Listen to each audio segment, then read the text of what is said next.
Some people's New Year's resolution is to go on a diet, maybe eat less fats, oils, and sugar, or maybe just eat less in general. Let me tell you, dieting isn't always easy, but it shouldn't be hard either. Today I'm going to show you a really fun, easy recipe that I know you're going to love, and it's healthy too. Recipe? What are we making? Oh, it's a veggie and hummus sandwich. Oh, herbivore food? Yuck! Oh, come on, Dakota, you gotta try it at least. You're gonna love it, I promise, and you'll love it too. Ugh.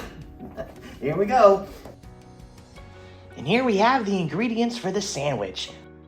I've got some fresh sprouts. These are clover and radish. They're gonna add some awesome flavor to the sandwich. We also have shredded lettuce. Gotta have the shredded lettuce. There's also spinach. And over here is some orange pepper I sliced up. And of course, tomato. Gotta have tomato.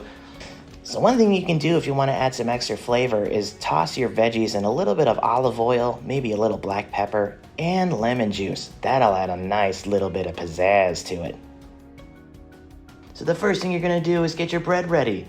You can use honey wheat bread or some sort of whole grain bread. You know what? As long as it's healthy, it's all good.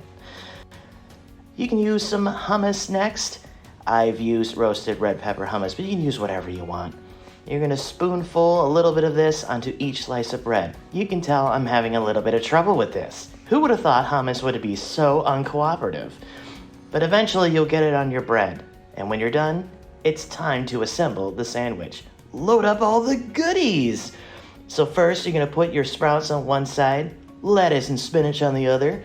Don't forget your tomato. Throw in your pepper. And there you go.